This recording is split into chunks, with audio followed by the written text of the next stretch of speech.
My sister framed me for stealing. My parents kicked me out that night. My name is Ethan. I'm 32 and I'm from Pittsburgh.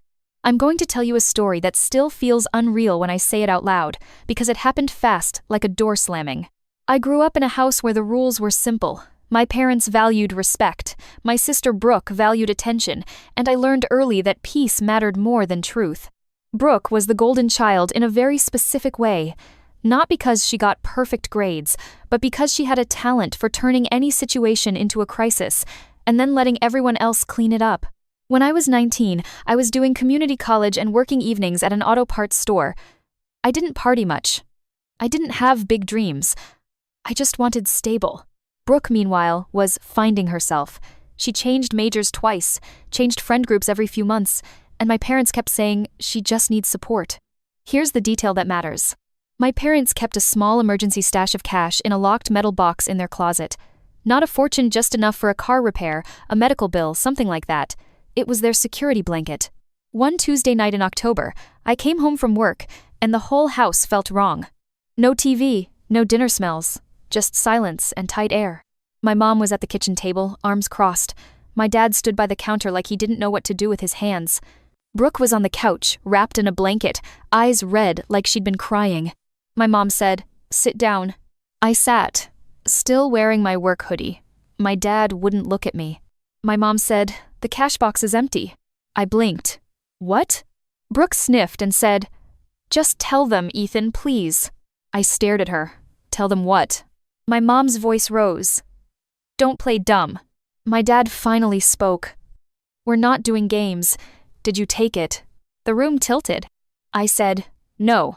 My mom slapped her hand on the table. "Brooke saw you in our room." Brooke nodded, tears ready. I didn't want to say anything, but I had to. I asked, "When did you see me?" Brooke hesitated for a fraction of a second, then said, "This afternoon. You went in there when Mom was at the store." That didn't even make sense. I'd been at work in the afternoon. I said, "I wasn't home this afternoon." My mom snapped, "So now you're calling your sister a liar." I looked at Brooke. I'm saying she's mistaken. Brooke's tears turned on like a switch. "You always do this," she cried. "You always twist things. You make me feel crazy." My dad's face hardened. "Enough. We're missing money." I said, "Check the lock, check the box. I didn't take anything." My mom shook her head. "We already checked. There's no other explanation." No other explanation. That's what hurt the most, not the accusation, but the refusal to consider any other reality. I said, "Look at my work schedule. I have a time card. I wasn't home." My mom didn't move. "This isn't a courtroom." My dad said, "We raised you better than this." Brooke whispered, loud enough to be heard, "I knew he'd do this." I realized then, this wasn't an investigation. This was a verdict. My mom stood up and pointed toward the hallway. "Go pack a bag." I stared at her. "What?" My dad said, "Until you return it." "I didn't take it," I said. My mom's voice went icy. "Then you won't mind leaving." I stood up slowly. My hands were shaking, but my voice stayed steady. "You're kicking me out over a story," I said. Brooke's crying stopped for half a second. She looked at me flat, and calculating, then started again. My dad opened the front door. "Ethan, don't make this worse. If you've never had your parents choose a lie over you, it's hard to explain how fast your body goes cold, not panic cold. Like something inside you says, 'Oh, so this is who they are.'" I walked to my room, pulled a trash bag from under my bed, and started stuffing clothes into it. Not because I agreed, because I realized arguing was useless. My mom followed me and said, "You can fix this tonight. Just put it back." I turned. I can't put back what I didn't take. My dad stood behind her like a guard. Brooke watched from the end of the hallway. As I walked out the door, my mom said, "Don't contact us until you're ready to tell the truth." I looked at my dad. "You really believe this?" He didn't answer. And that silence was its own kind of answer. I slept on my friend Marco's couch that night. His mom made me a grilled cheese without asking questions, like she'd seen this before in other families. At 2 a.m., Marco whispered, "Dude, did you take it?" I stared at the ceiling and said, "No." He believed me. And that made me want to cry. The next morning, I went to work in the same hoodie I'd worn the night before. My manager looked at me and said, "Rough night?" I nodded. "Yeah." And then I did something that saved me later. I pulled up my time card on the employee portal and screenshot it. Brooke's story had already messed up the timeline. She said she saw me in my parents' room that afternoon, but my time card said I was clocked in. 2 days later, my mom texted, "Your father is heartbroken. Bring back what you took."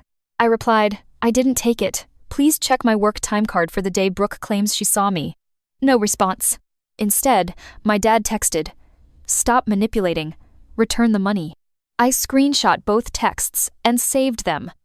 When your family decides you're the villain, every sentence you say gets translated into guilt. A week later, my aunt messaged me, "I heard what you did. Your mother is devastated." I replied, "I didn't do it." She said, "Your sister wouldn't lie." Brooke posted vague quotes about betrayal and healing. Nothing explicit, just enough to poison the room. I didn't respond publicly. I stayed quiet, worked extra shifts, and started paying Marco's mom rent because I couldn't stand feeling like a burden. 3 months in, I tried one more time. I asked my parents to meet me at a diner public, calm. My mom arrived with Brooke. Of course she did.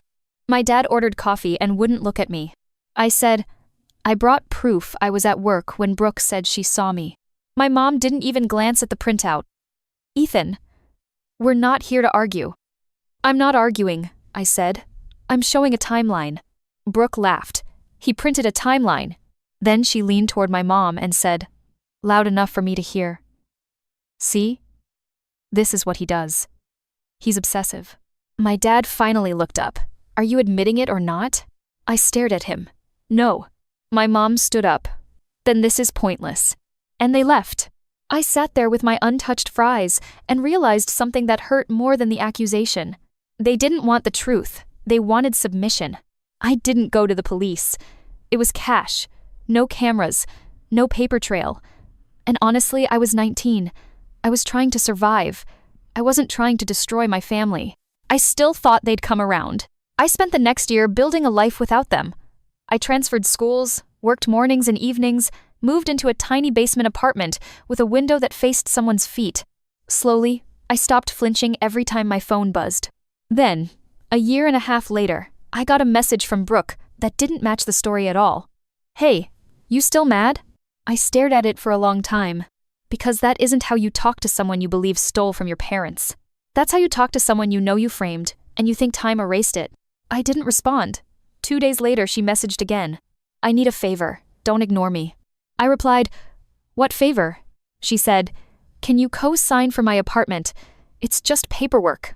Co-sign. My stomach turned. That was the first time I thought it clearly. She didn't accuse me to protect the family. She accused me because she needed me out of the way. I asked, "Why would I help you?" She wrote, "Because you owe us." I stared at the screen, then typed a sentence I'd never typed before. "I don't owe you anything, and I didn't steal that money." Brooke replied, "Whatever. Just don't tell Mom I asked." I saved the chat and kept building my life. A while later, I got a call from a clinic. My mom had fainted at work. Nothing catastrophic, but enough that they needed a contact. My stomach dropped anyway, because no matter what my family did to me, she was still my mom. I drove to the clinic. My dad was in the waiting area, pacing. Brooke sat with her arms crossed, eyes dry. My dad saw me and froze. Then he said quietly, "Why are you here?" I stared. "They called me." Brooke scoffed. "Of course they did." My mom was okay, tired, dehydrated, stressed. The nurse explained basic instructions, then said, "We need to confirm your emergency contacts. It shows Ethan as primary and Brooke as secondary." Brooke snapped, "That's wrong." The nurse frowned. "It's what was filed." My mom looked embarrassed and said I must have filled it out wrong. No. She filled it out right. She listed me when she needed reliability. After the nurse left, Brooke leaned in and said, "Don't get comfortable, you're not back." I didn't respond. I looked at my dad and said, "I'm glad she's okay." On the way out, my mom grabbed my wrist and whispered, "Ethan, can we talk later? Just you and me." I nodded. "Okay." 2 nights later, my mom came to my apartment. She looked older than I remembered worn. She sat on my couch and said, "Your father won't forgive you." I stared at her. For something I didn't do. She flinched. Then she said, "Brooke is struggling." I asked, "What do you want, Mom?" My mom swallowed. "I want peace." I nodded. Peace isn't the same as truth. She sighed. I know. Then she pulled out her phone and said, Brooke wants to talk too. Before I could respond, she put it on speaker. Brooke's voice came through. Too sweet. Hey, Ethan. I didn't answer. Brooke continued, We've all moved on. You should too. I said, I moved on. You just want access. Brooke laughed softly. Access to what? To me, I said. To my reliability. My mom whispered, Ethan. I kept my voice low. I'm not fighting. I'm asking one question. Are you willing to say out loud that you don't have proof I took anything? Silence. Brooke said, Why are you obsessed with proof? I said, Because you destroyed my life with a story. Brooke snapped, You were fine. You always land on your feet. That line again. My mom started crying. Please, we're family. I looked at her and said, Then tell the truth. Brooke cut in, annoyed, Mom, don't do this. He's trying to trap you. I ended the call. My mom wiped her face and whispered, I'm sorry. I didn't accept it fully. Not yet. Apology without accountability is just a pause. A week later, Brooke texted me directly. Stop turning mom against me. You're still the same jealous loser. If you want to come back, admit what you did. I replied, I didn't do it. Then she sent the message that changed everything. Fine. I took it. Are you happy now? My whole body went cold. Then another message came almost immediately. Lol. Obviously joking. You're so dramatic. Too late. I screenshot the confession. I screen recorded the thread. I emailed it to myself. Then I did what I should have done years earlier. I called a lawyer. I didn't want revenge. I wanted my name back. I agreed to one meeting at my parents' house with 2 rules. It would be calm and it would be documented. I printed the screenshots, brought my old time card proof from the day Brooke claimed she saw me that afternoon, and brought one witness, Marco, not to fight. Just to sit there, so nobody could later claim I screamed or threatened. My mom opened the door and looked hopeful, like she expected a hug and a reset. My dad didn't come to the door. Brooke was already in the living room, legs crossed, phone in hand, face bored. Wieso? My dad walked in and said, This better not be a stunt. I nodded. It's not, it's clarity. Brooke rolled her eyes. I placed 3 papers on the coffee table. 1. My time card printout. 2. Brooke's confession text. 3. The earlier messages showing she tried to get me to co-sign and hide it from mom. The room went quiet not because they were moved, but because paper removes the ability to freestyle. I said, Dad, Mom, Brooke, read the 2nd page. My dad stared at it like it was poison. My mom picked it up, hands shaking, and read, Fine, I took it. My mom's mouth opened. Brooke snapped, It was a joke. I slid my phone across the table and played the screen recording contact name, timestamps, the full thread. Brooke's face tightened. My dad looked at my mom. My mom whispered, Brooke, did you take it? Brooke leaned forward, angry. Mom, you're not going to believe him over me because of a screenshot. I said, Then deny it in writing right now. Say, I did not take the money. Brooke didn't. That's when everyone understood the truth without her saying it. My dad's hands clenched. He said, low, Brooke. Brooke's eyes flashed. Dad, it's not like that. My dad snapped. Then what is it? Brooke looked at my mom, then my dad, then me, like she was choosing the least painful story. Finally, she said, I needed it. My mom's face crumpled. For what? Brooke said, for life, for school, for bills. I stared at her. You got me thrown out for life. Brooke's voice rose. You would have been fine. You always are. There it was again, her permission slip to harm me. My mom started crying for real. My dad didn't comfort her.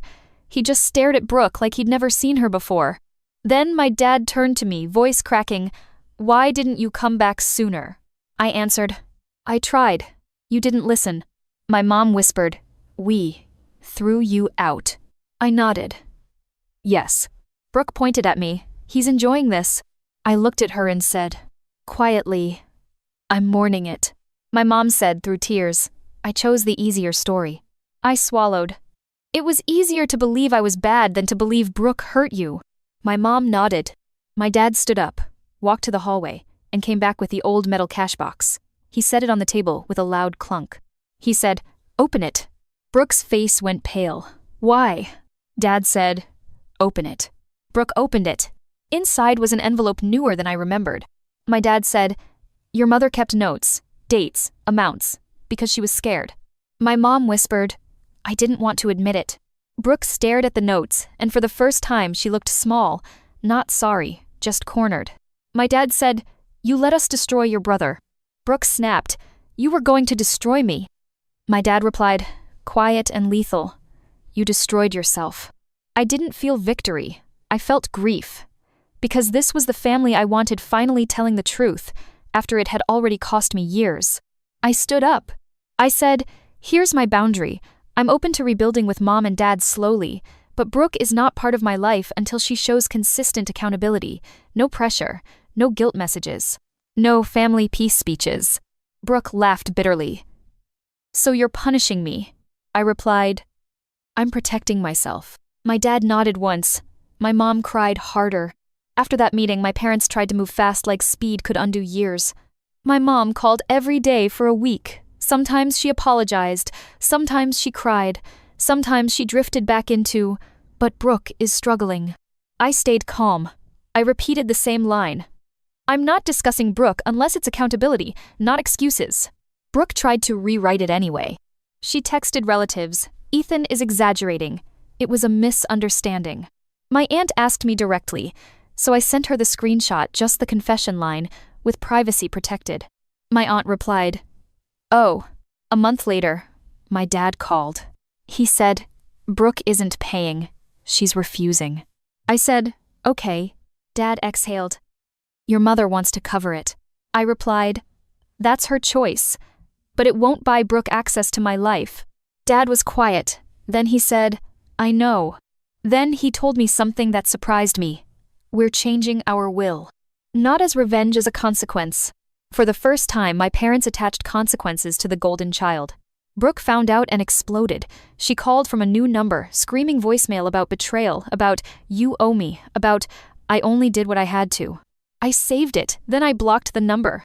I didn't respond. I wasn't building a courtroom case anymore. I was building a quiet life. Over the next year, my relationship with my parents became cautious. They invited me to dinner sometimes. No Brooke, no pressure. My dad would ask, awkwardly, "How's work?" My mom would say, softly, "I'm proud of you." Those words came late, but they came, and something changed. The more I stopped chasing their approval, the more they treated me like an adult they could lose. Because I was no longer the kid who always lands on his feet. I was the man who could walk away. My parents didn't magically become perfect. They didn't erase the past. But they did something that mattered. They told the truth out loud to the relatives who'd been told I was a thief. At a holiday dinner, my dad said, "We were wrong about Ethan." No long speech.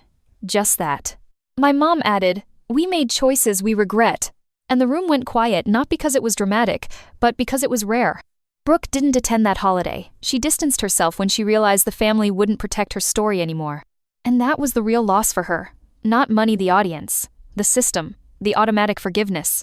Later, my mom asked me, "Will you ever forgive her?"